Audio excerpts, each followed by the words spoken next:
Buenas noches, Licen. ¿Cómo están? Buenas noches. Buenas noches, doctor.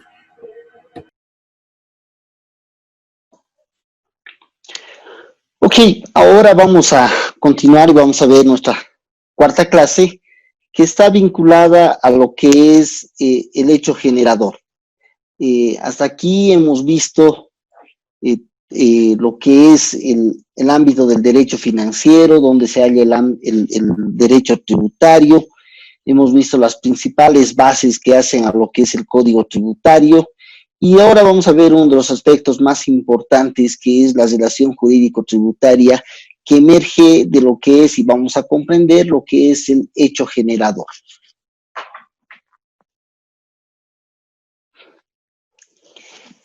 La relación jurídico-tributaria parte de lo que es la obligación tributaria. Y expresamente el artículo 13 del Código Tributario establece que la obligación tributaria constituye un vínculo de carácter personal, aunque su cumplimiento se asegure mediante garantía real o con privilegios especiales. Sí, tenemos que tener claramente el concepto que se genera en relación de la obligación tributaria. Y nos señala que por un lado, constituye un vínculo de carácter personal, es decir, esa relación que se va a generar entre Estado contribuyente, ¿verdad? Entonces, por un lado va a estar el Estado, que va a estar representado por la administración tributaria en su calidad de ente recaudador, y por el otro lado va a estar el contribuyente. Entonces, producto de la existencia de la obligación tributaria, se va a generar este vínculo entre el Estado, administración tributaria, y el contribuyente. Y al existir una obligación tributaria, esta obligación tributaria se haya asegurada en cuanto al cumplimiento a través de lo que es una garantía real o privilegios especiales. ¿Qué nos está diciendo la norma en esta parte? Que todas las obligaciones tributarias existentes siempre van a tener como garantía, ¿verdad?, los bienes de los contribuyentes. Cuando se llama garantía real, se está refiriendo a ese aspecto en cuanto a la propiedad, en cuanto al patrimonio que pudiera tener el contribuyente. Y además, también va a estar garantizada el cumplimiento de la obligación tributaria a través de privilegios especiales. ¿Qué son los privilegios especiales? El Estado puede generar privilegios especiales a favor de determinadas personas, ¿verdad? ¿Cuándo se generan esos privilegios especiales? Cuando se otorga concesiones, cuando se otorga derechos específicos en favor de una persona. Todos nosotros, creo yo, quisiéramos tener la posibilidad de explotar yacimientos auríferos en la región de Tipuán. Pero lastimosamente el Estado no puede dar a todos la posibilidad de que puedan explotar yacimientos auríferos en ese territorio. Entonces, una vez que se ha solicitado, va a tener que elegir a los que van a poder realizar esta labor. Entonces, ahí hablamos de los privilegios especiales, de las concesiones que genera el Estado a favor de determinadas personas. Esas concesiones, ¿verdad?, que otorga el Estado, esos derechos que otorga el Estado, que puede ser en relación a la explotación de recursos naturales, en relación a la explotación de frecuencias radiales, frecuencias televisivas, etcétera. Esas concesiones que está generando se denominan privilegios especiales. Y estos privilegios especiales se constituyen en una forma de garantía en el ámbito tributario para poder garantizar el cumplimiento de la obligación tributaria. Entonces, debemos entender que la obligación tributaria constituye un vínculo de carácter personal y que su cumplimiento se haya asegurado mediante garantías real o con privilegios especiales. Y aquí tenemos gráficamente esta relación jurídico-tributaria. Es decir, cuando existe la obligación tributaria, se va a generar este vínculo entre el sujeto activo y el sujeto pasivo. ¿Vale? Entonces, y ahí la norma nos señala que esta es la obligación tributaria se haga garantizada por garantía real o privilegios especiales. Todo el patrimonio que tiene el contribuyente y además esos privilegios que podría tener, ¿verdad?, el contribuyente, que también van a servir como garantía para el cumplimiento de la obligación tributaria. ¿Y de dónde emerge la obligación tributaria? ¿Por qué surge la obligación tributaria? La obligación tributaria surge de la materialización del hecho generador. Se materializa el hecho generador y por tanto, una vez que ha surgido la obligación tributaria, en ese momento surge, ¿verdad? Una vez que ha surgido la obligación tributaria, esta está emergiendo de la materialización del hecho generador. Siempre vamos a tomar al impuesto al valor agregado, por ser el impuesto más conocido, el impuesto denominado impuesto estrella o principal dentro del sistema tributario, ¿verdad? Vamos a tomar este ejemplo. La persona ha procedido a la venta de bienes muebles y resulta que el la ley 843, en relación al impuesto al valor agregado, establece que la venta de bienes, ¿verdad?, se halla sujeta al pago del impuesto al valor agregado. La venta de bienes muebles es hecho generador del impuesto al valor agregado. Quien venda está materializando el hecho generador del impuesto al valor agregado. Y al estar materializando el hecho del valor agregado, está haciendo surgir la obligación tributaria. Una determinada persona ha procedido a vender chamazas. En el día ha vendido 3 chamazas. Por estas 3 ventas, y suponiendo que cada chamaza vale 100 bolivianos, ¿verdad?, está materializando el hecho generador del impuesto al valor agregado. Y al materializar el hecho generador del impuesto al valor agregado, está haciendo surgir la obligación tributaria. Ha vendido 3 chamazas, cada chamaza 100 bolivianos, por tanto, se establece que la alícuota del impuesto al valor agregado es 13, por tanto, tiene una obligación tributaria, ¿verdad?, de 13 bolivianos por cada chamaza, haciendo un total de 39 bolivianos. Solamente esto en relación al impuesto al valor agregado. Entonces, has realizado la venta y ha surgido la obligación tributaria. En este caso, la suma de 39 bolivianos.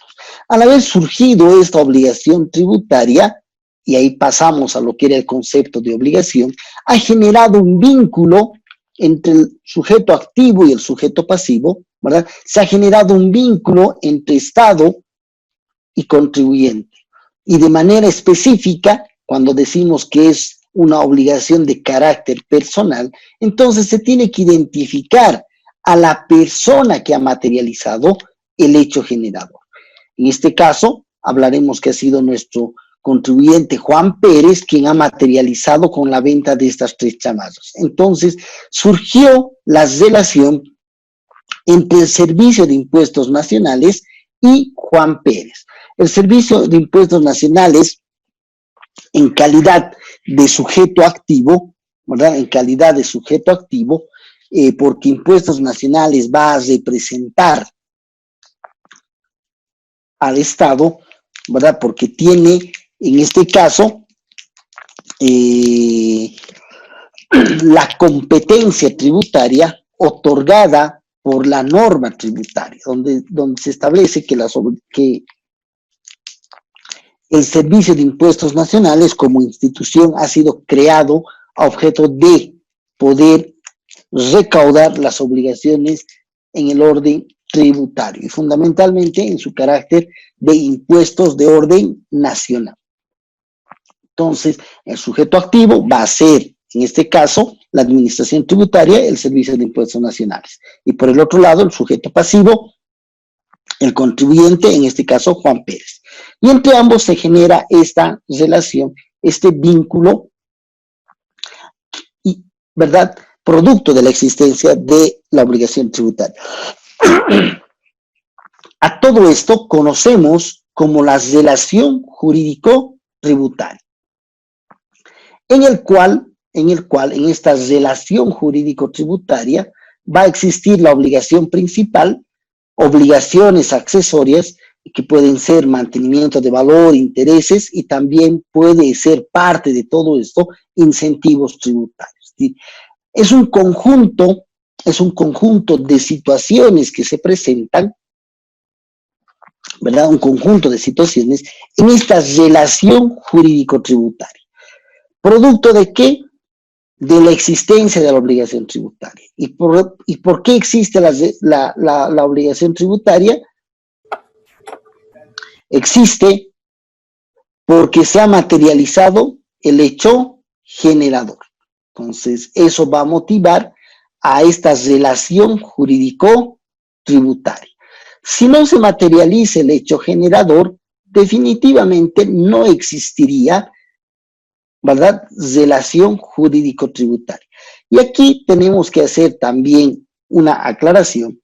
Dentro de esta relación jurídico-tributaria vamos a encontrar a la obligación material y a la obligación formal. En muchos casos, ¿verdad?, va a existir una obligación formal más que una obligación material. Lo formal y lo material anda muy vinculado en el ámbito del derecho tributario. ¿Por qué? Y seguimos con nuestro ejemplo del impuesto al valor agregado. Este contribuyente habitualmente se dedica, ¿verdad?, a la venta de chamarras. Entonces, por esta actividad económica que tiene, ¿verdad?, y la materialización de hechos generadores vinculados al impuesto al valor agregado, necesariamente tiene que estar registrado dentro del padrón de contribuyentes en su calidad de contribuyente habitual, ¿verdad?, por la actividad de venta de bienes que desarrolla. Entonces, si en un determinado mes no hubiera tenido ingreso económico, ¿verdad?, no tiene el ingreso económico, es más, ese mes ha dejado de vender bienes, ¿verdad? Por ejemplo, en el caso que estamos atravesando producto de la pandemia del COVID, hemos estado en una cuarentena rígida, ¿verdad?, donde no se podía transitar, no se podía desarrollar actividades. Entonces, suponiendo que este contribuyente, producto de esta determinación de la emergencia sanitaria, no ha tenido la posibilidad de vender sus bienes, definitivamente ha tenido cero ingreso en relación, ¿verdad?, a la actividad que habitualmente desarrolla. Pero, si bien no ha tenido ingresos, si bien no ha materializado hechos generadores que le generen la obligación de pago del impuesto al valor agregado, surgen obligaciones formales que debe cumplir, ¿verdad? Y ahí dentro de las obligaciones formales está la presentación de la declaración jurada, la presentación del libro de ventas y compras IVA, ¿verdad?, que son obligaciones formales, obligaciones accesorias. Si bien no va a existir una obligación material, va a seguir existiendo obligaciones formales, como es la de presentación de la declaración jurada o la presentación del libro de ventas y compras IVA. Entonces, ahí se tiene que hacer esta aclaración. Entonces, hay una obligación formal, mas no existe una obligación material.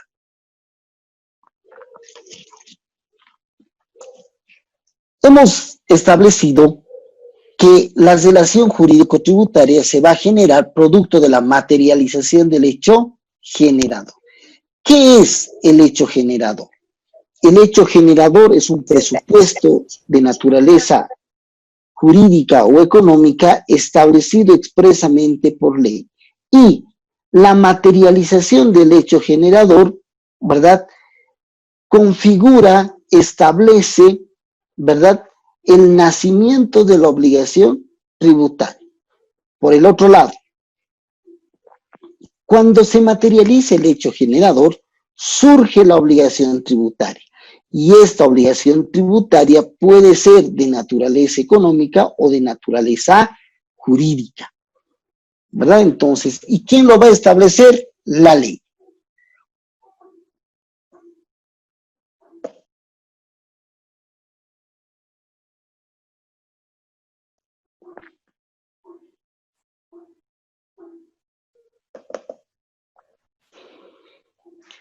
Entonces, tenemos que este gráfico es importante y lo tenemos siempre que tener presente cuando hablamos de lo que es la relación jurídico-tributaria.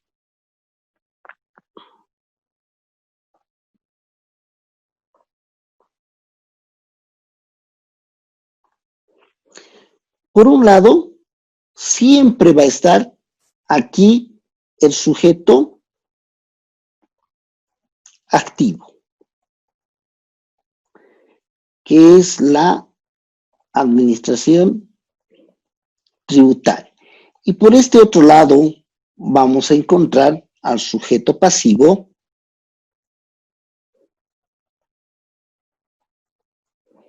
que es el contribuyente.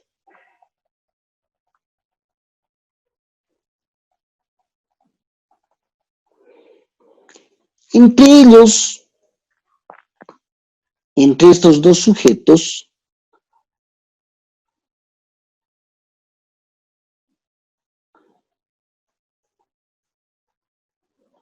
se genera un vínculo producto de la existencia de la obligación tributaria.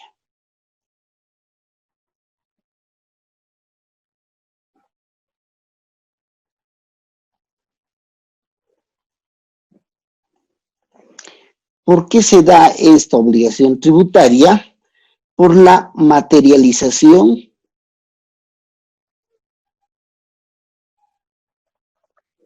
del hecho generador.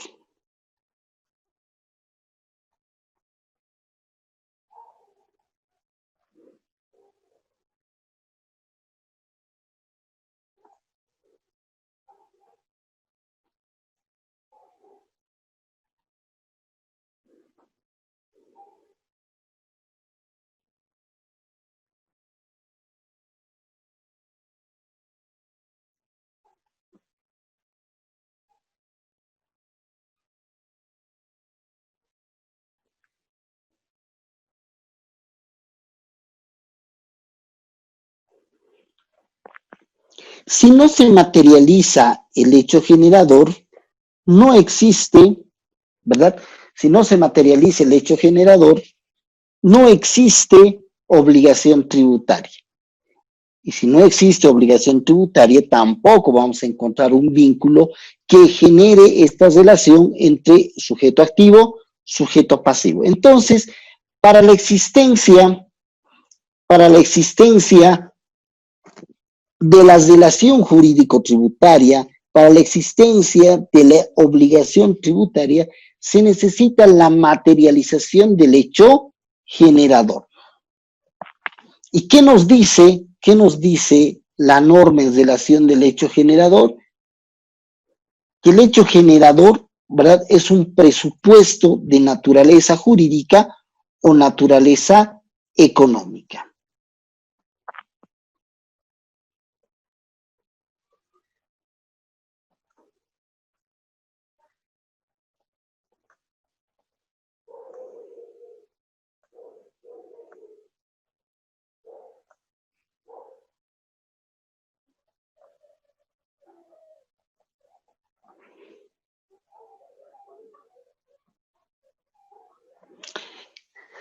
sea de naturaleza jurídica o de naturaleza económica, debe estar expresamente establecido por ley. Necesariamente tiene que estar establecido por ley. Entonces, esa es la característica, ¿verdad? De lo que es el hecho generador. Presupuesto. Cuando decimos que es un presupuesto, nos estamos refiriendo presupuesto, antes de un supuesto, ¿verdad? Eso nos está diciendo. Un presupuesto, ¿verdad? Es antes de un supuesto. Es decir, es una situación futura, que se pudiera presentar. Y esta situación futura que se pudiera presentar puede tener la característica de ser de naturaleza jurídica o ser de naturaleza económica, ¿verdad? Entonces, y vámonos nuevamente a los ejemplos que tenemos. ¿Qué impuestos conocemos cuyo hecho generador tenga naturaleza económica?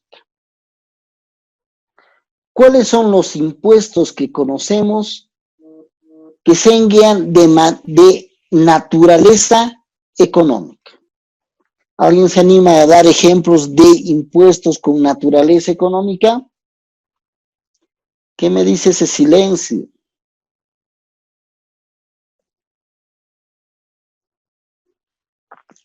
Todos los que estamos presentes, ¿verdad?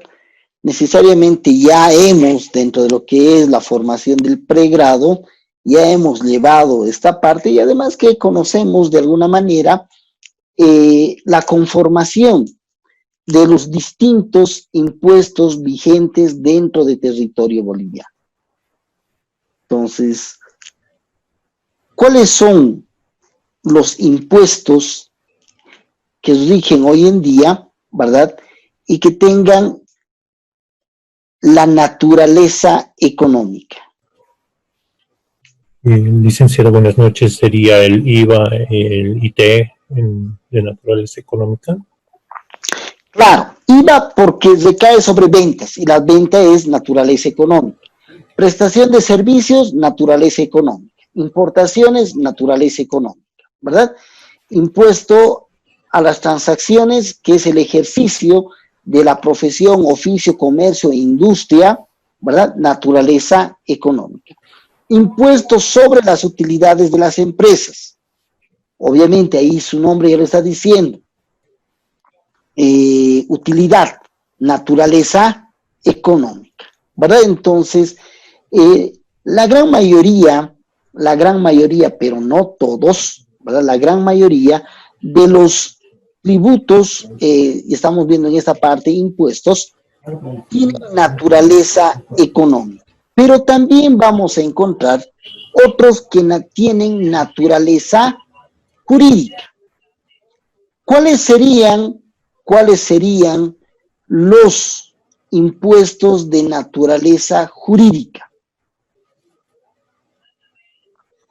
¿Serían los intereses, licenciado? No, impuesto en sí mismo. Es decir, que la materialización del hecho generador esté generando una obligación, pero esta sea por una situación jurídica y no económica. ¿La multa, licenciado? ¿Las multas? No, tiene que ser un impuesto. La multa es algo accesorio. Es accesorio porque no se ha pagado. En este caso lo que necesitamos es qué hecho generador de naturaleza jurídica está estableciendo una obligación tributaria.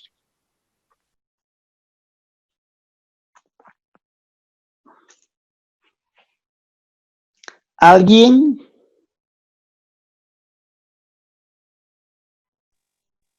Buenas noches, doctor. Tal vez será el impuesto al RCIVA. El RCIVA recae sobre los ingresos provenientes del trabajo, ¿verdad? O de trabajo o inversión, o la conjugación de ambos, trabajo e inversión. Entonces, si decimos ingresos, los ingresos eminentemente tienen característica económica. Buenas noches, doctor. ¿Podrá ser el RCIVA? No, el RCIVA hemos dicho que recae sobre ingresos provenientes de trabajo e inversión de capital. Entonces, es un impuesto eminentemente de naturaleza económica. Doctor, buenas noches. Los impuestos municipales, doctor. ¿Cuáles impuestos municipales? El impuesto a la transferencia de bienes, bueno, los tres que Fundamentalmente, el impuesto a la transferencia, ¿verdad? Tiene naturaleza económica, pero el impuesto a la propiedad de bienes inmuebles o el impuesto a la propiedad de vehículos automotores, ahí estamos hablando de un impuesto de naturaleza jurídica, que es la propiedad, ¿verdad? La propiedad es algo eminentemente jurídico. Yo voy a ser propietario, ¿verdad? Por ejemplo, de un bien inmueble en la medida en que éste se halle adecuadamente registrado ante la Oficina de Derechos Reales. Estoy ejerciendo un derecho de propiedad, ¿verdad? Un derecho sobre un determinado bien, y ese ejercer un derecho, en este caso, ha sido establecido como un hecho generador, ¿verdad? Lo propio, el derecho de propiedad sobre un vehículo automotor genera el nacimiento de una obligación tributaria. Ahí sí estamos hablando de un presupuesto, de un hecho generador de naturaleza jurídica. Otro tributo que tiene naturaleza jurídica es el impuesto a las sucesiones, ¿verdad? Porque la sucesión hereditaria es un ejercicio, es eminentemente vinculado al derecho, y en este caso un derecho sucesorio. Entonces, lo que estamos viendo es que el Estado, a momento de poder establecer la existencia de un tributo, y mucho más de manera particular, al establecer la existencia de un impuesto, ¿verdad? Ellos van a ver, van a prever, ¿verdad? ¿Cuál va a ser el hecho generador? Y si este va a tener una naturaleza económica o una naturaleza jurídica. Entonces, y nuevamente volvemos a lo que era el concepto de impuesto. Hemos dicho, impuesto es un tributo cuyo hecho generador es una situación prevista por ley, independiente de toda actividad estatal relativa al contribuyente. Entonces, cuando decimos situación prevista por ley, aquí el Estado, dentro de esa situación que está viendo y sobre la cual va a generar la obligación tributaria, esa situación puede tener una naturaleza jurídica o puede tener una naturaleza económica, y tiene que estar expresamente establecido a través de una ley. Entonces, aquí, ¿en qué momento, dentro de esta relación jurídico-tributaria que se está generando, en qué momento surge la obligación, que es lo importante en el ámbito del derecho tributario?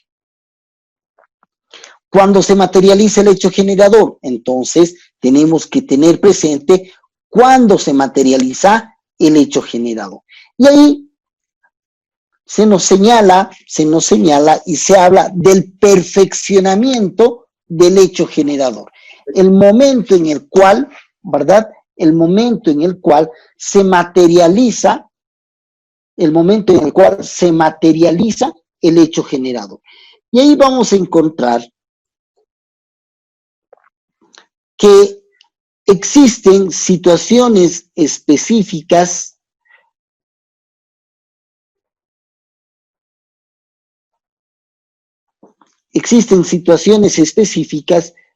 para lo que viene a ser la materialización,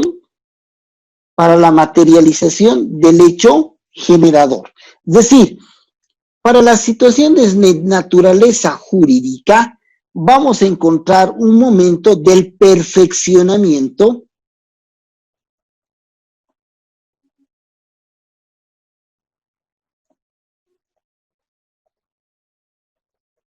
Y para las de naturaleza económica también vamos a encontrar un momento del perfeccionamiento del hecho generador.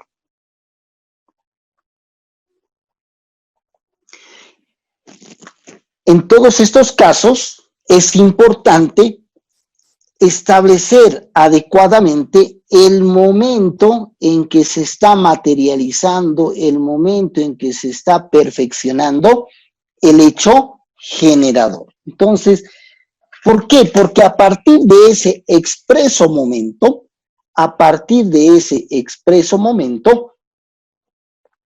tendríamos el tema de el nacimiento, el surgimiento de la obligación tributaria.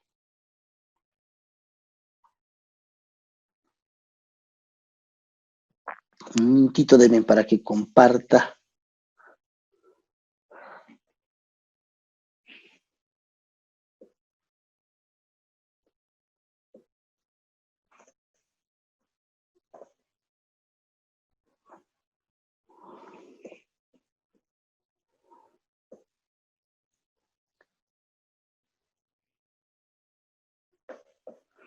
Entonces, cuando se materializa el hecho generador, ¿verdad? Surge la obligación tributaria. Y ahí, primeramente, tenemos al hecho generador. Luego tenemos lo que viene a ser el perfeccionamiento del hecho generador. El momento en el cual se está materializando ese hecho generador. Y ahí nos dice que el artículo 17 se considera ocurrido el hecho generador y existente sus resultados, es decir, se considera que se ha materializado, se ha perfeccionado el hecho generador y por tanto existente la obligación tributaria. 1. En las situaciones de hecho, desde el momento en que se han completado o realizado las circunstancias materiales previstas por ley.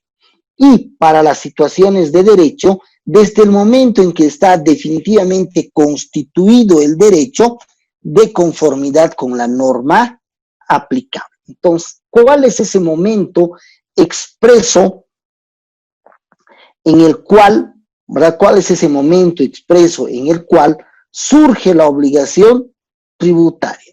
Y ahí nuevamente retornamos a este nuestro gráfico, ¿verdad? Entonces, vámonos primeramente para los hechos generadores de naturaleza económica. ¿Cuál es ese momento? Y nuevamente volvemos a nuestro ejemplo, ¿verdad? De lo que es el impuesto al valor agregado. ¿Cuál es ese momento en el cual surge la obligación tributaria? Y ahí podemos vivir, recrear lo que es una venta. Tenemos la persona ingresa al establecimiento comercial, ahí tenemos una tienda que vende chompas. Entonces la persona ingresa a la tienda, empieza a ver los diferentes productos y vamos a tener un primer momento que es la exteriorización de la voluntad de compra. Quiero esa chompa, ¿verdad? Entonces ahí la persona está exteriorizando su voluntad de compra sobre un determinado producto. Inmediatamente vamos a entrar a otra parte, ¿verdad? Que seguramente le dirán que el producto cuesta 100 bolivianos. Y la persona, para continuar con su venta, va a pagar, va a cancelar por el producto que está adquiriendo. Entonces, seguramente se presentará en caja y pagará los 100 bolivianos que cuesta este producto. Entonces, ahí tenemos un otro momento, ¿verdad? Que es el pago que está realizando la persona. Vamos a entrar a una otra etapa que es importante, que es la emisión de la factura por la compra realizada. Entonces, ha pagado, le van a pedir los datos con los cuales se va a llenar la factura y una vez que concluyan, le van a entregar la factura y con esa factura se va nuevamente a ir a mostrador la persona y le van a entregar su producto, le van a entregar la chompa y muchas veces le ponen un sello, ¿verdad? Donde dice entregado. Eso sería en relación, ¿verdad? A una casi habitual forma de venta. ¿En qué momento se ha materializado el hecho generador? En el momento de la exteriorización de la voluntad de compra, en el momento del pago, en el momento de la entrega de la factura o en el momento de la entrega del bien. Y ahora vámonos a un tema que puede ser mucho más complejo. La persona, ¿verdad?, llega después del trabajo a su casa y está navegando en el internet. Está revisando sus correos, está revisando sus redes sociales, Facebook, Instagram, ¿verdad? WhatsApp, Twitter. Está revisando y de pronto entra a una tienda virtual. Entonces ve diferentes chompas, que son los productos que ofrece esta tienda virtual, y lo que hace es ve colores, ve modelos, tamaños, y luego establece que quiere una de las chompas. Entonces va y busca dentro de las opciones que tiene la posibilidad de la compra por vía internet. Entonces ahí está exteriorizando su voluntad de compra. Entonces quiero esta chompa y eso le va a mandar a otro link donde le va a establecer las formas de pago que puedes realizar. Tarjeta de crédito, tarjeta de débito, ¿verdad? Hay diferentes formas de pago, transferencias bancarias, por internet, etcétera. Entonces le va a dar las alternativas por las cuales puede acceder y realizar el pago de este bien. Entonces, una vez que ha exteriorizado y ha ido y le han establecido la forma de pago, entonces él utiliza su tarjeta de crédito para realizar el pago.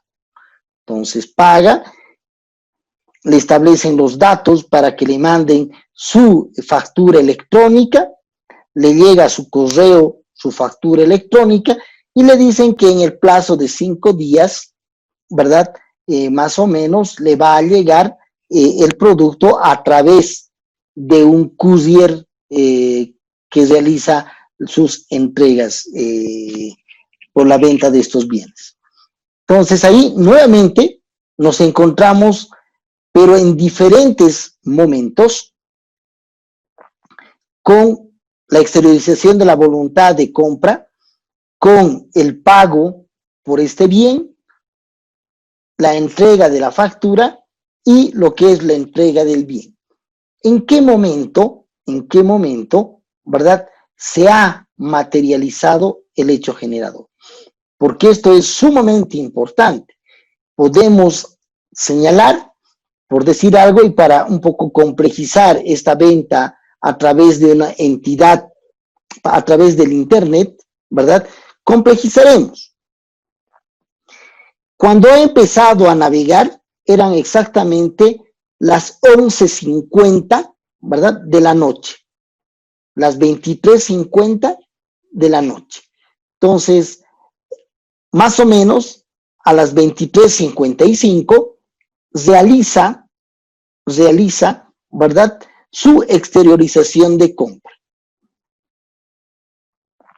A las 23:58 le llega su factura electrónica. Perdón, le pondremos que su factura electrónica le ha llegado a las 12:02, ¿verdad? Entonces ya estamos hablando de un día posterior en minutos, porque hasta las 24 horas exactamente, ¿verdad?, tenemos un día y a partir de ahí empezamos con el otro día. Y esto resulta que era un 31 de enero. Entonces, el 31 de enero, a horas 23:55, se ha generado esta exteriorización de compra.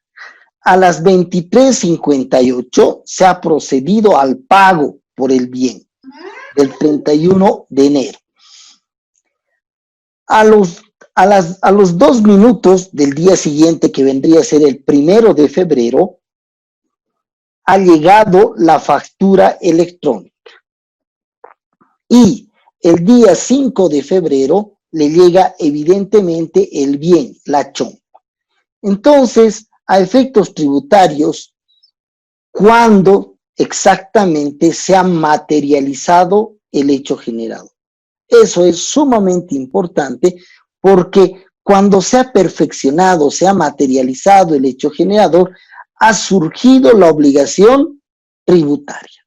Y al haber surgido la obligación tributaria, se ha generado un vínculo entre el sujeto activo y el sujeto pasivo que se haya garantizado por garantía real y privilegios especiales. Por eso es importante establecer adecuadamente el momento del perfeccionamiento del hecho generador. Y ahí volvemos nuevamente a lo que nos decía el artículo 17. ¿En qué momento se considera perfeccionado el hecho generador? Y cuando nos decían las situaciones de hecho, y las situaciones de hecho están vinculadas a los hechos generadores de naturaleza económica. Entonces, en las situaciones de hecho, desde el momento en que se haya completado o realizado las circunstancias materiales previstas por ley, en ese momento, ¿verdad? Entonces, desde ese momento se está generando, se está estableciendo que se habría materializado el hecho generador, cuando se hayan completado las circunstancias materiales previstas por ley. En este nuestro ejemplo, ¿cuál es ese preciso momento? ¿En qué momento se ha materializado el hecho generador, en este caso de ventas? ¿Cuál es ese momento preciso? ¿Quién se anima a responder?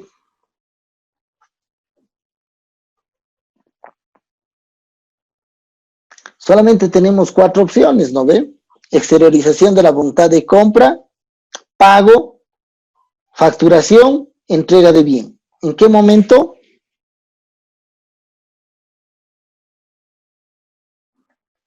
¿Nadie? Doctor, Momento del pago, licenciado. En el pago. ¿Quién más? ¿Alguien más? ¿Todos están de acuerdo con que es el pago o alguien dice que no es en el momento del pago? El licenciado, en la entrega del producto o del bien. ¿Quién lo dice? Licenciado, en el momento de entrega del producto se genera el hecho generado. ¿Por qué?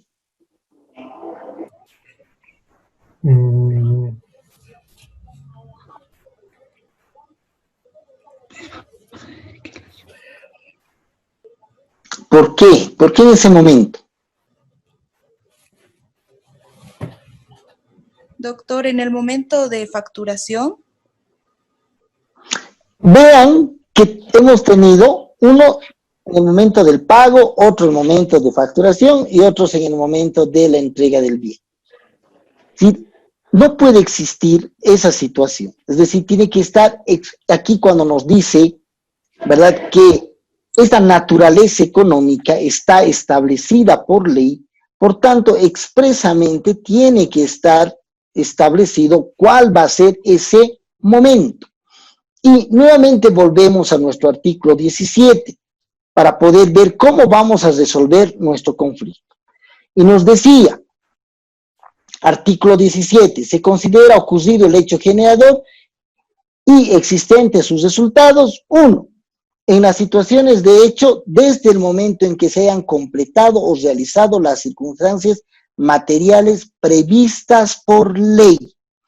Entonces, ¿quién nos tiene que decir el momento el momento en que se materializa el hecho generador para las situaciones de naturaleza económica.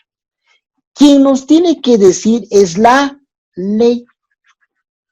¿Cuál va a ser el momento del perfeccionamiento del hecho generador? Y ahí vámonos, y cuando hablamos de la ley, quien ha creado el impuesto al valor agregado ha sido la ley 843. Entonces, si nosotros revisamos la ley 843 en su artículo 4, ¿verdad? Nos dice, nacimiento del hecho imponible. El hecho imponible se perfeccionará, inciso A, en el caso de ventas, sean estas al contado o a crédito, entonces el pago definitivamente no interesa, porque puede ser al contado o a crédito. Entonces, este hecho no es relevante a efectos de la materialización o perfeccionamiento del hecho generador. Y nos dice, y continúa, en el momento de la entrega del bien o acto equivalente que suponga la transferencia de dominio. Entonces, la ley, en este caso, la ley 843 en su artículo 4, está estableciendo expresamente que a efecto del impuesto al valor agregado, la entrega del bien, ¿verdad?, es el momento en que se está perfeccionando, materializando el hecho generador del impuesto al valor agregado para el caso de ventas, la cual deberá obligatoriamente estar respaldada por la emisión de la factura, nota fiscal o documento equivalente. Deberá obligatoriamente estar respaldada. Pero hay muchas ventas en las cuales no se entrega la factura correspondiente.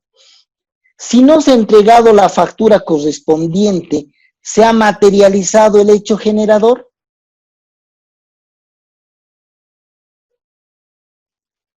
No, licenciado.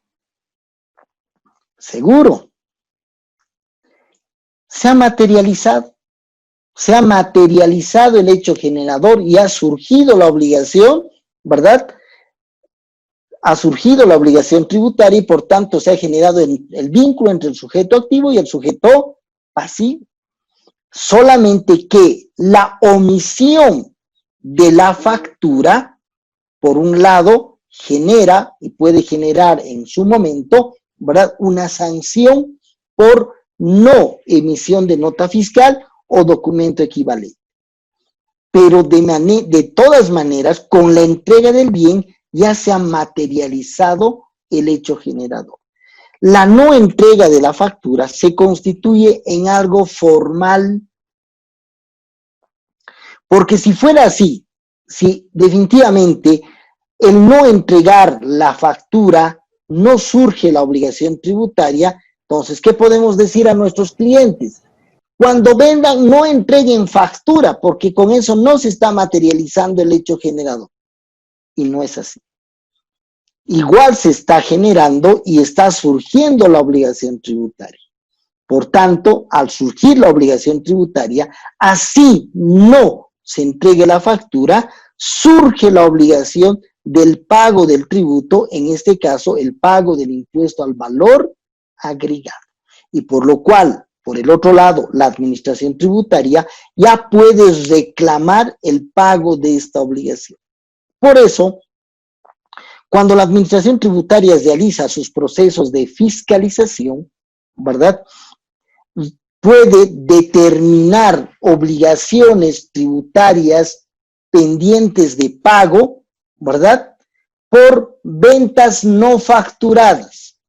Hemos establecido ventas no facturadas por un valor de 10.000 bolivianos, por tanto, este contribuyente, Juan Pérez, tiene la obligación de pagar 1.300 bolivianos por estas ventas no facturadas, más intereses, más actualizaciones, más multas, ¿verdad? Sí, ya ha surgido la obligación tributaria, se materializó el hecho generador y por tanto la administración tributaria está en todo el derecho de poder cobrar por estas transacciones que se han hecho, así no se hubieran entregado la correspondiente factura o nota fiscal o documento equivalente.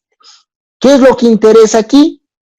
A efectos del impuesto al valor agregado en relación a las ventas, la entrega del bien, porque con esta entrega del bien ya se ha materializado el hecho generador. En la misma línea, si continuamos con lo que es el artículo 4 del impuesto al valor agregado de la ley 843, nos dice: en el contrato de obras o prestación de servicios y de otras prestaciones, cualquiera fuera su naturaleza, desde el momento en que finaliza la ejecución o prestación o desde la percepción total o parcial del precio, el que fuere anterior. Aquí la norma está dando dos alternativas. Uno, el pago, la percepción total o parcial del precio, o la finalización de la ejecución o prestación del servicio. Si concluye la prestación del servicio, se ha materializado el hecho general. O, en su caso, por el pago que se hubiera realizado. Y nos dice el que fuere anterior. Entonces, en el tema de lo que viene a ser prestación de servicios y contratos de obras dentro del impuesto al valor agregado, tenemos dos momentos de perfeccionamiento o materialización del hecho generado. Desde el momento en que se ha concluido el servicio o desde el momento en que se ha pagado por ese servicio, el que fuere anterior. Aquí sí, a efectos de lo que viene a ser prestación de servicios, el pago sí tiene importancia. Y obviamente, en ambos casos, ya sea la finalización del servicio o ya sea a la realización del pago, también en estos casos se debe acompañar la factura correspondiente. Y si no se generó la factura correspondiente, de igual manera se ha llegado a la materialización del hecho generador. Bueno, entonces, ¿qué es lo que interesa? La materialización del hecho generador. Y cuando hablamos del perfeccionamiento del momento, quien nos va a decir cuál es ese momento expreso en el cual se está materializando el hecho generador, va a ser la ley, la propia ley. Cuando nosotros revisamos el caso del impuesto al valor agregado, realmente la estructura normativa que tiene el impuesto al valor agregado es bastante didáctica, porque ahí nos va a señalar expresamente estas circunstancias, ¿verdad? Y todos los elementos que hacen a la configuración del impuesto, del tributo, ¿verdad? Y que van a dar, ¿verdad? Que van a dar esta relación jurídico-tributaria. Entonces, para el caso de ventas, ¿en qué momento se está perfeccionando? ¿Cuál es el hecho generador? Y en el primer artículo, cuando hablamos del objeto significa el hecho generador, ahí expresamente nos señala, ¿verdad?, que el hecho generador del impuesto al valor agregado es las ventas, la prestación de servicios, contratos de obras, importaciones definitivas. Entonces, totalmente claro, a objeto de establecer quiénes van a ser las personas que van a ser las obligadas, para el pago del impuesto al valor agregado. Entonces, no vamos a encontrar de esta manera en otros artículos porque se sobreentiende. Por ejemplo, en el caso del RC-IVA, ¿en qué artículo encontramos el tema del momento del perfeccionamiento del hecho generado? Y ahí el artículo 19 de la ley 843 nos señala, con el objeto de complementar el régimen del impuesto al valor agregado, créase un impuesto sobre los ingresos de las personas naturales y sucesiones indivisas, provenientes de la inversión de capital, del trabajo o de la aplicación conjunta de ambos factores.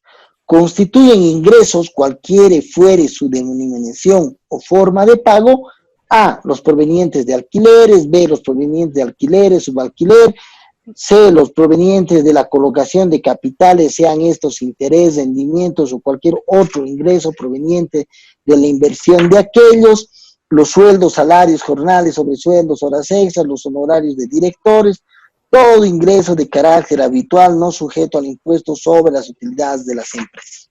¿Verdad? Entonces, aquí en el artículo 19 expresamente nos está señalando que el hecho generador del impuesto al valor, que el hecho generador del régimen complementario al impuesto al valor agregado son los ingresos de las personas naturales y sucesiones indivisas, provenientes de la inversión de capital, del trabajo o de la aplicación conjunta de ambos factores. Así establece el artículo 19 en relación al RCI. ¿En qué momento se perfecciona este hecho generador? Y ahí nuevamente vamos a nuestro cuadro.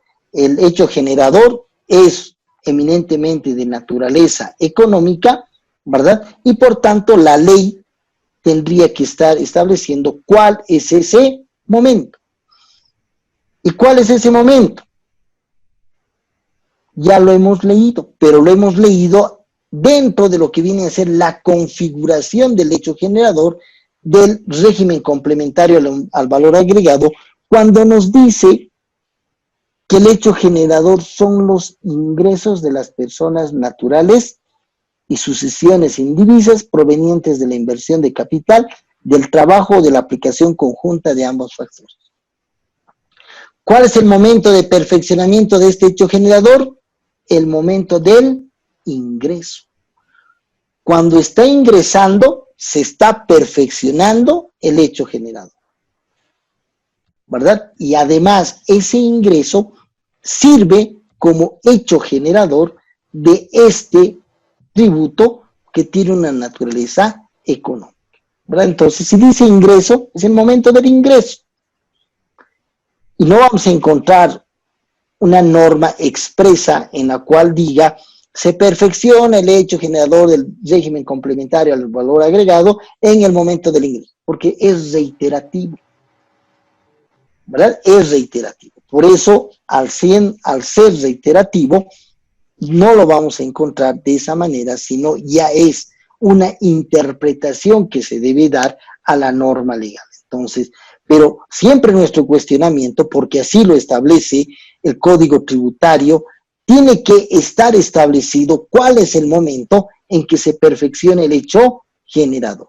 Y aquí, de manera conjunta y en un mismo momento, se está señalando el hecho generador y el momento de su perfeccionamiento. Al establecer en el caso del régimen complementario al impuesto al valor agregado, que el ingreso de las personas naturales o sucesiones indivisas se constituyen en el hecho generador y asimismo el momento de su perfeccionamiento.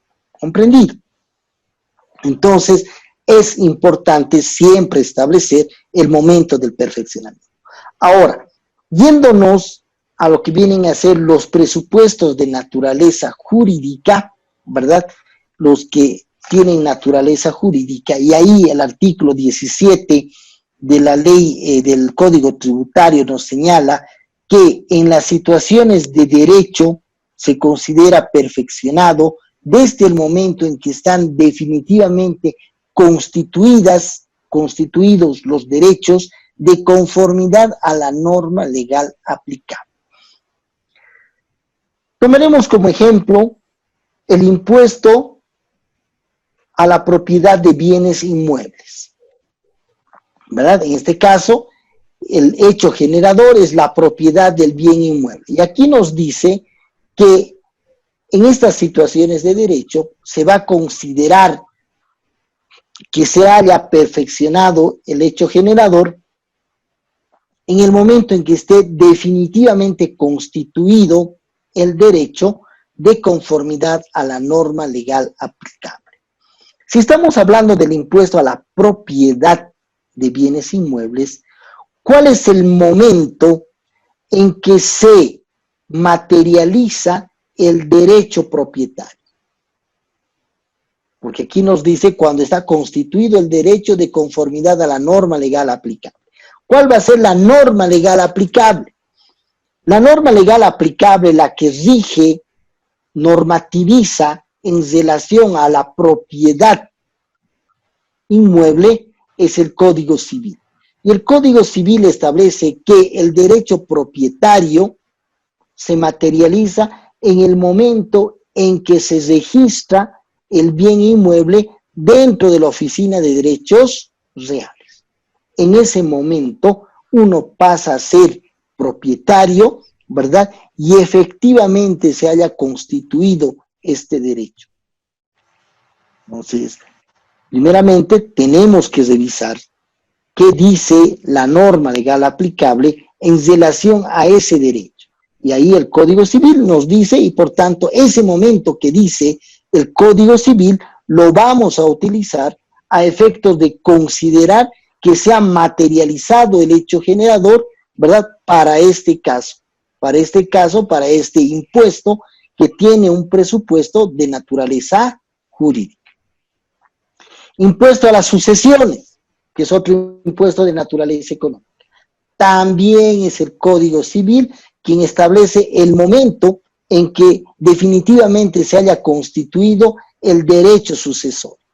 De ahí nos señala que es en el momento en que el juez emite la sentencia que declara este derecho sucesorio.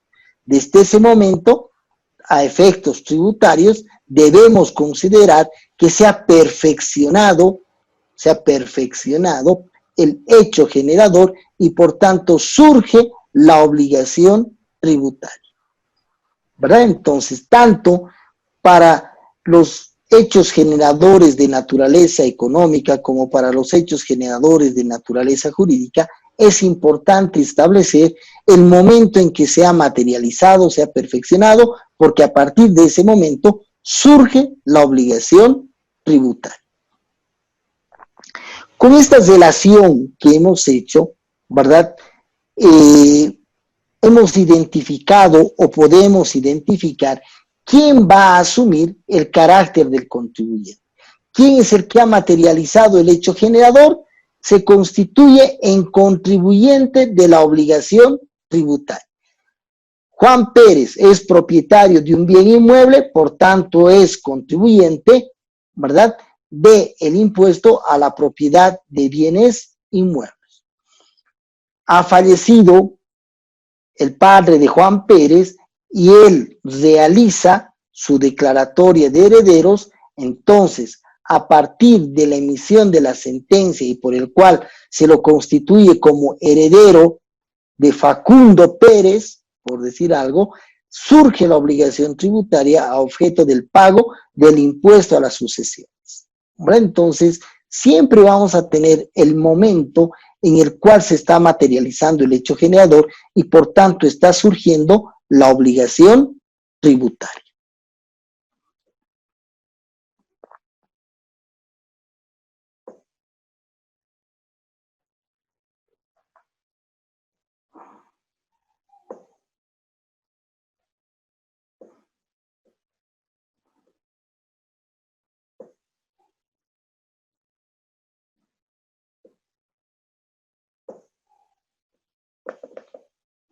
Entonces, hasta aquí ya tenemos que ya podemos individualizar, ¿verdad?, al contribuyente, al que ha materializado el hecho generador, y ha surgido la obligación tributaria. Pero esto no queda ahí, sino que necesariamente tenemos que proceder a la cuantificación de la obligación tributaria. De nada nos sirve, ¿verdad?, que solamente podamos identificar quién es el contribuyente, sino para poder cesar el círculo de esta relación jurídico-tributaria, tenemos que establecer también la cuantificación de la obligación tributaria, porque es lo que tiene que pagar el contribuyente. Una vez que pague este contribuyente su obligación tributaria, se ha terminado este circuito, él ha cumplido con su obligación y por tanto también se ha cerrado esta relación jurídico-tributaria. La relación jurídico-tributaria definitivamente va a concluir cuando el contribuyente proceda al pago de la obligación tributaria. Surge la obligación tributaria, existe esta obligación tributaria que se haya garantizado por garantías real o privilegios especiales, y definitivamente, como es una obligación, el tributo, hemos dicho que es una obligación en dinero, por tanto, en el momento en que pague estas obligaciones, también se va a cerrar este círculo que hace a la relación jurídico-tributaria. Y para poder establecer esta parte en relación a la cuantificación de la obligación tributaria, por un lado vamos a encontrar a la base imponible y por el otro lado vamos a encontrar a la alícuota. ¿Qué es la base imponible? ¿Qué debemos entender por base imponible? La base imponible es la unidad de medida, valor o magnitud obtenidos de acuerdo a normas legales sobre la cual se aplica la alícuota para determinar el tributo a pagar. Entonces, aquí la norma nos está diciendo que la base imponible, por un lado, ¿verdad? Por un lado, se haya expresado a través de una unidad de medida, a través de un valor o a través de una magnitud. Y esta base imponible debe, ¿verdad?, debe ser aplicada a la alícuota para obtener el tributo a pagar. Cuando hablamos de una unidad de medida, se nos vienen diferentes unidades de medida, ¿verdad?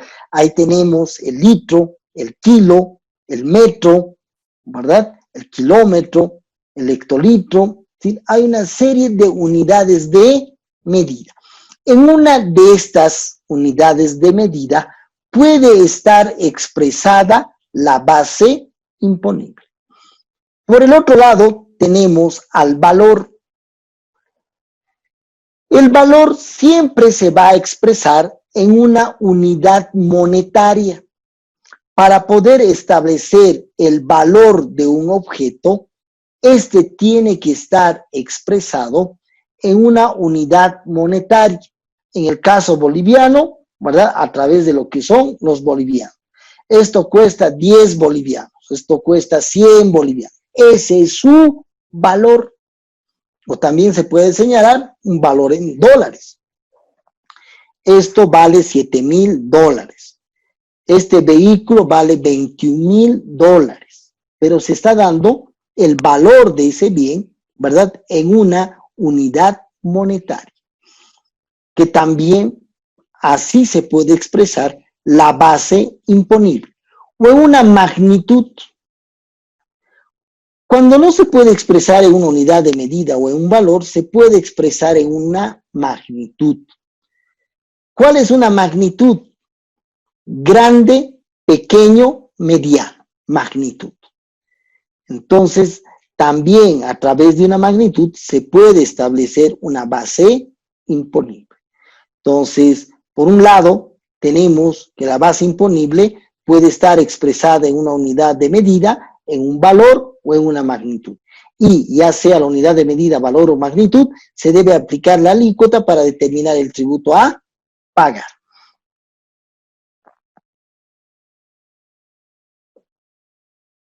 Y por el otro lado, tenemos a la alícuota.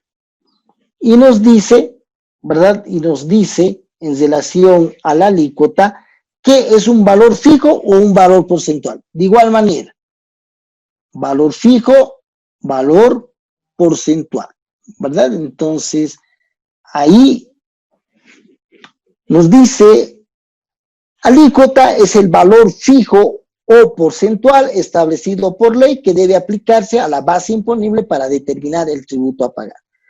Valor fijo, hemos dicho que tiene que estar establecido en una unidad de medida, en una unidad monetaria, ¿verdad? 100 bolivianos, 10 bolivianos, 20 bolivianos, etc. O porcentual, 10%, 20%, 30%, 40%, 50%, etc. Entonces, la alícuota puede ser valor fijo o porcentual, en cualquiera de las dos cosas. Y en este caso, la alícuota se aplica a la base imponible para determinar el tributo a pagar, ¿verdad? Entonces, en otras palabras, lo que nos está diciendo la norma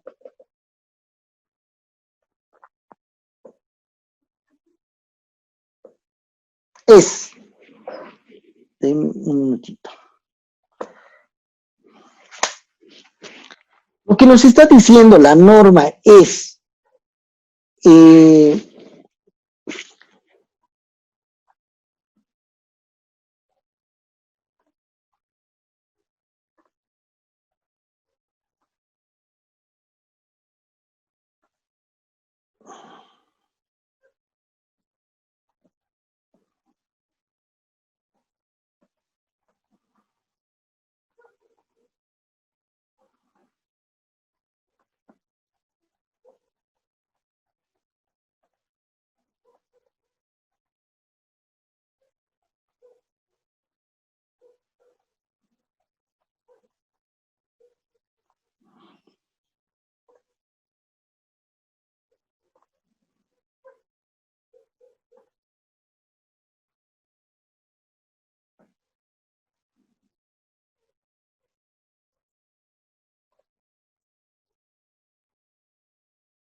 lo que nos está diciendo la norma es base imponible por alícuota igual tributo a pagar.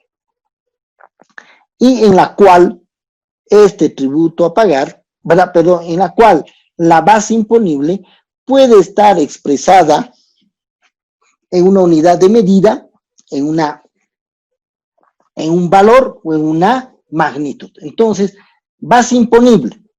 Si hablamos de unidad de medida, le pondremos 10 litros. O nos dice que puede estar expresada en un valor 100 bolivianos. O nos dice que puede estar expresada en una magnitud, mediano. Y esto se tiene que aplicar, ¿verdad? Esto se tiene que aplicar a la alícuota. Entonces, y la alícuota puede estar establecida, ¿verdad?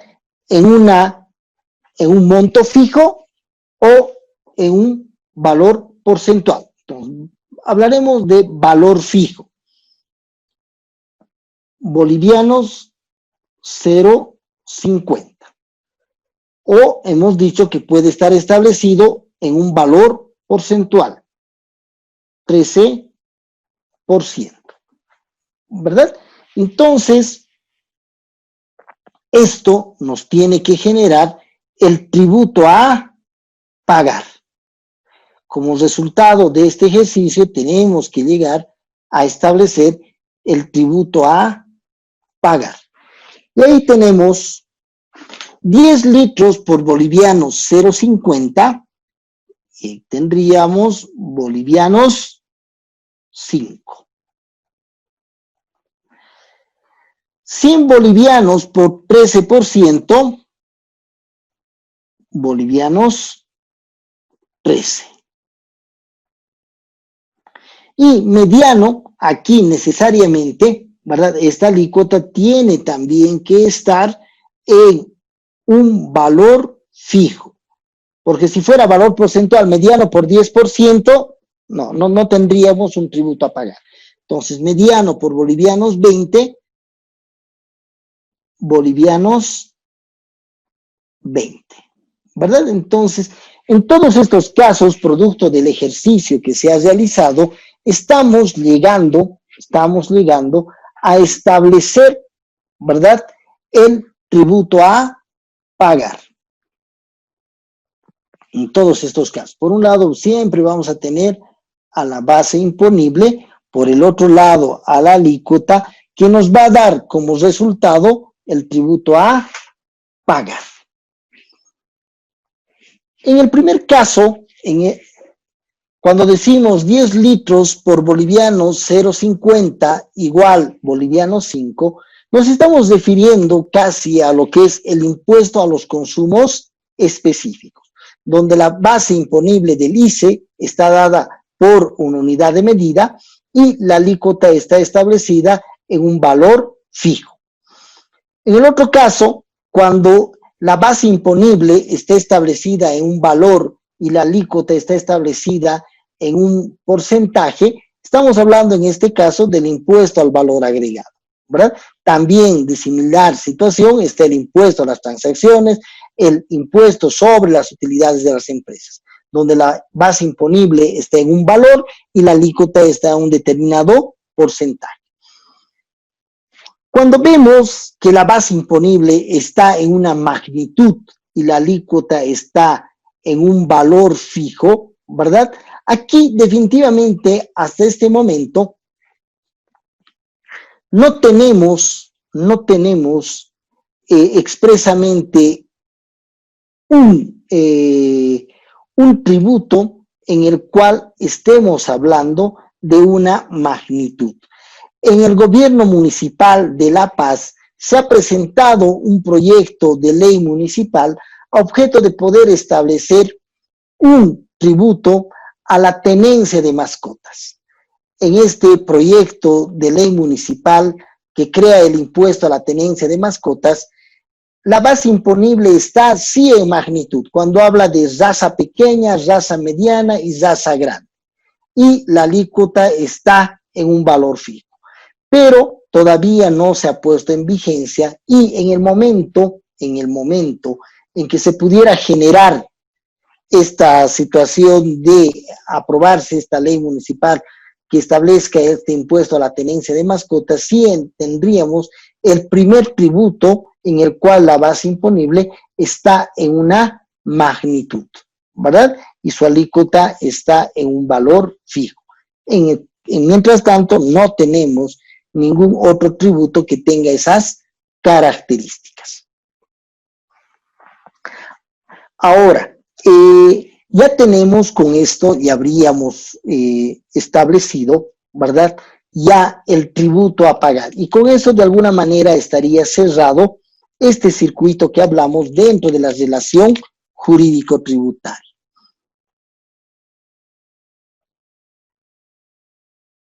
Una vez que ya se ha establecido el tributo a pagar, se habría cerrado, pero tenemos antes la consideración, tenemos que generar la consideración en relación a la exención tributaria. ¿Qué es la exención tributaria? Es la dispensa de la obligación tributaria, ¿verdad? Es la dispensa de la obligación tributaria material establecida expresamente por ley. ¿Qué nos está diciendo? Que se ha conformado, se ha configurado toda esta relación, pero al final el Estado le dice no pagues.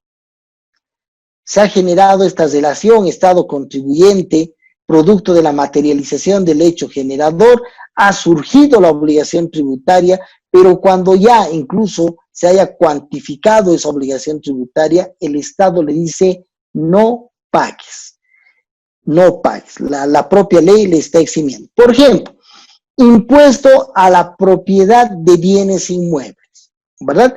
Ahí el propietario ha materializado el hecho generador, ha surgido la obligación tributaria, pero la ley le dice que no pague. Caso de beneméritos de la Guerra del Chaco, porque a los beneméritos de la Guerra del Chaco, propietarios de bienes inmuebles, la ley, ¿verdad?, les exenciona del pago de la obligación tributaria. Entonces, ahí con esto, definitivamente se le está dispensando de que tengan que pagar.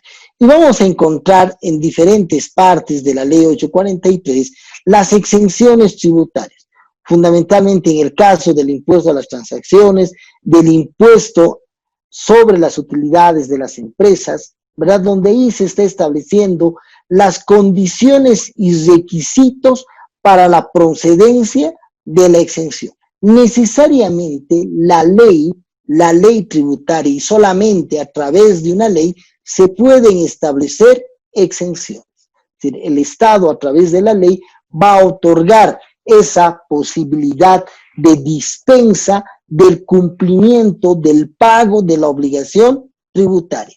Y en esa ley tiene que estar las condiciones y requisitos para la procedencia de la exención. Si es total, si es parcial, ¿verdad? Y el plazo de su duración, necesariamente. Entonces, solamente la ley puede generar de esa manera.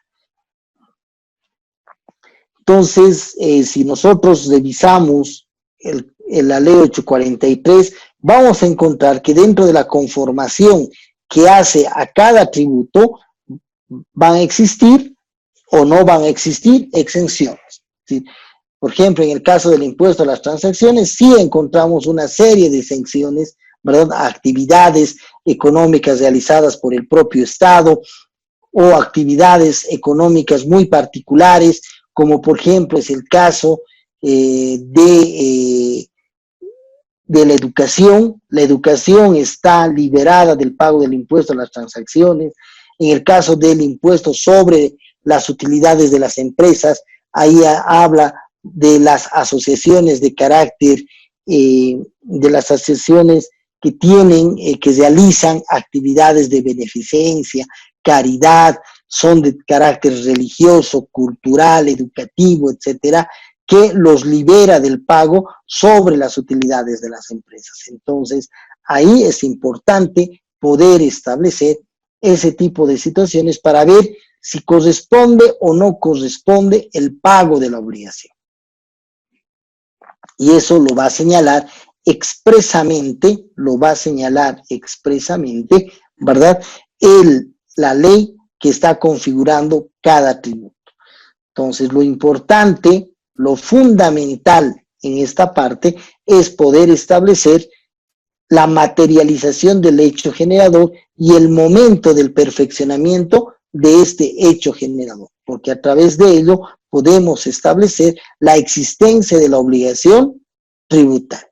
Entonces, definitivamente, para la existencia de la obligación tributaria es poder conocer el momento de la materialización del hecho generador. Y con esto tenemos todo lo que hace a esta relación jurídico-tributaria.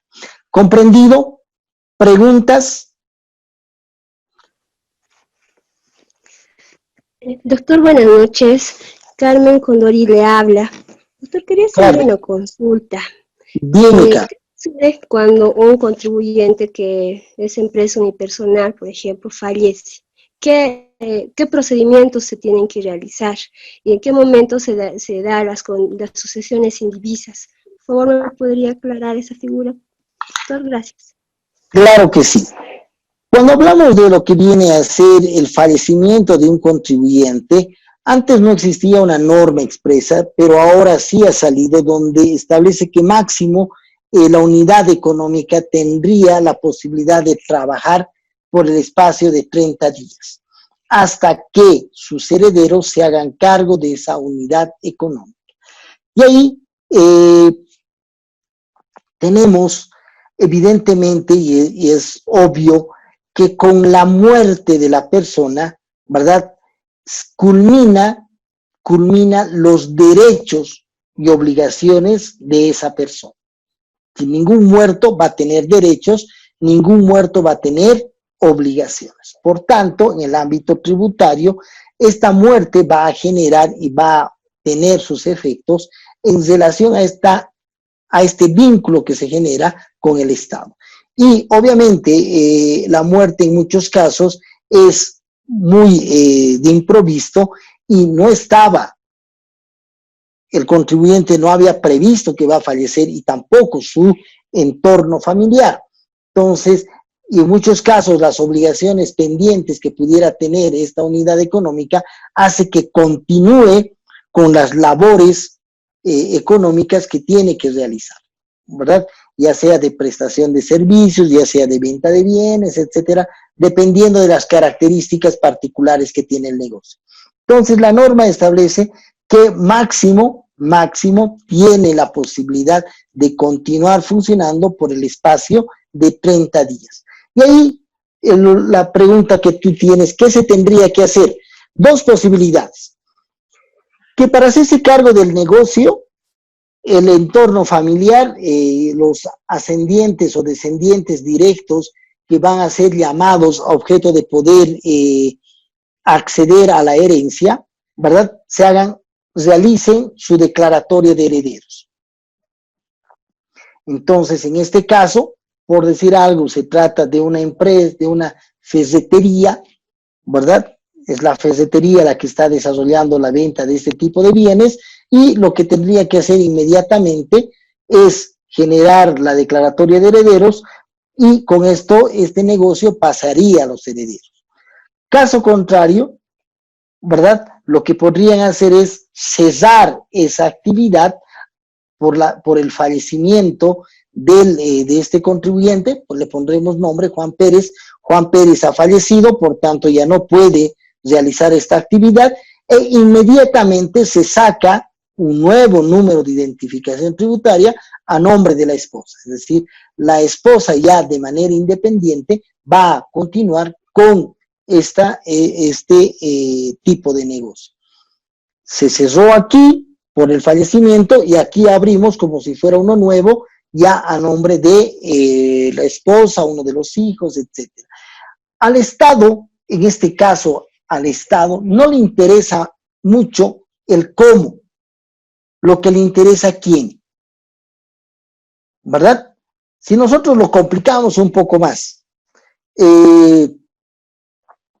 son 3 hijos en 3 distintas mujeres y falleció Juan Pérez, ¿verdad? Entonces ha dejado y nunca se ha casado, por tanto no tiene a la esposa, pero sí tiene 3 hijos en distintas mujeres. Entonces los que tienen que acceder a la herencia son esas 3 personas, pero la norma establece que solamente tienen 30 días para que siga funcionando y después no le interesa a quién. Ahora, puede ser que uno de los hijos, ya sea de manera arbitraria, ¿verdad? Porque era el que estaba más cerca del padre cuando ha fallecido, ¿verdad? Inmediatamente cierre, ponga en conocimiento del Servicio de Impuestos Nacionales el fallecimiento y abra su número de identificación tributaria y continúe con el negocio. Entonces, obviamente que a los otros 2 hijos no les va a parecer nada justo esta situación y va a tener que realizarse todo un proceso judicial por este tema.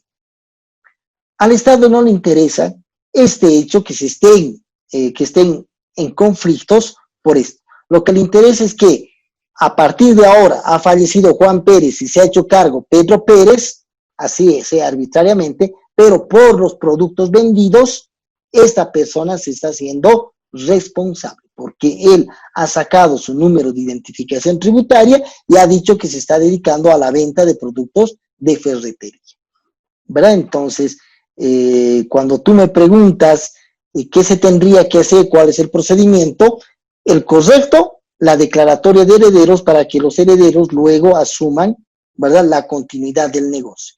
Caso contrario, que una persona, ¿verdad?, la más cercana al fallecido y puede ser también producto de acuerdos de los familiares o puede ser de manera arbitraria, ¿verdad?, empiece a ostentar esta característica de contribuyente porque él va a ser el responsable en cuanto a las ventas que se realizan y la obligación del pago de estas obligaciones. Esto en relación a lo que era el tema de la sucesión. Ahora, de lo que eran las sucesiones indivisas que habla el Código, la Ley 843 en relación al régimen complementario del impuesto al valor agregado, del RCI. Cuando nos habla de sucesiones indivisas, quiere decir que son sucesiones que no se pueden dividir. Son 3 hermanos que han accedido a la herencia de un departamento. Ahí estamos hablando de que este departamento es una sucesión indivisa, porque este departamento no lo podemos partir en 3. Entonces, como sucesión indivisa, por decir algo, este departamento además estaba alquilado. Entonces, por el alquiler se tiene que pagar un impuesto. Los tres hermanos, una vez que se han hecho declarar herederos, están asumiendo una sucesión indivisa y por tanto van a ser sujetos, ¿verdad?, pasivos del régimen complementario al impuesto al valor agregado, porque ese bien estaba en alquiler, ¿verdad? Entonces, una sucesión indivisa también puede ser producto de haberse heredado un vehículo. Este vehículo no lo podemos partir. Entonces estamos en una sucesión indivisa. ¿Quieren tenerlo el bien? Los tres tienen que estar amarrados, ¿verdad? Porque la única forma de poder dividir adecuadamente es monetizando. Lo venden el bien, lo venden el departamento, lo venden el vehículo. En ese caso, sí pueden repartirse cada uno de manera equitativa. El vehículo lo han vendido en $15,000, entonces cada uno se lleva sus $5,000, pero ya lo que estaba conjunto es lo que los unía, que era la herencia. Ahora definitivamente como se lo ha dividido, cada uno puede ir por separado. Entonces esas son las herencias indivisas. ¿Alguna otra pregunta?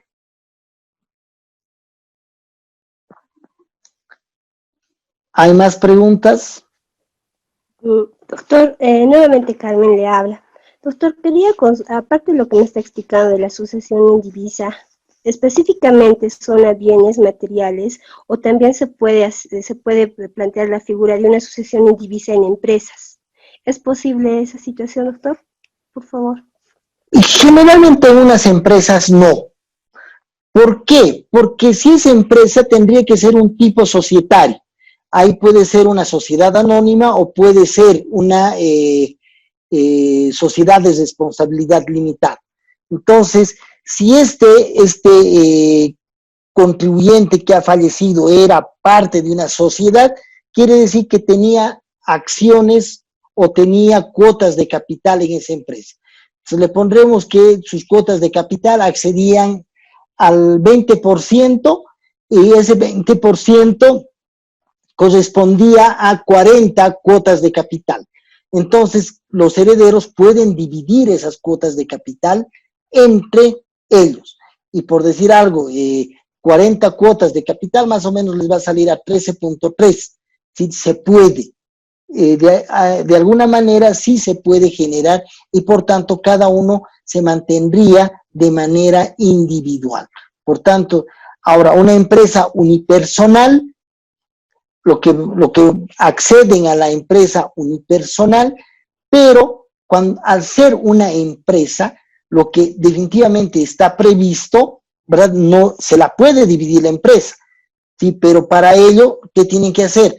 Transformarla en una sociedad, porque antes era una persona la que se estaba haciendo cargo, ahora son tres herederos, ya cambió. Entonces esa empresa que era unipersonal se la transforma y puede ser una sociedad de responsabilidad limitada, puede ser una sociedad anónima, etcétera, las características que se pudieran adoptar. ¿Comprendido? Gracias, doctor. Ok. ¿Alguna otra pregunta en relación a esta parte?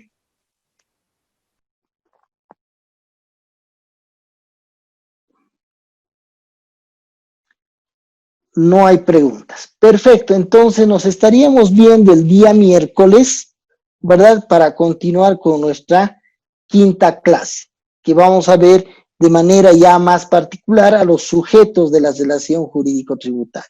¿Comprendido? Sí, está bien, licenciado. Ok, perfecto. Entonces nos estamos viendo el día miércoles. Está bien, licenciado.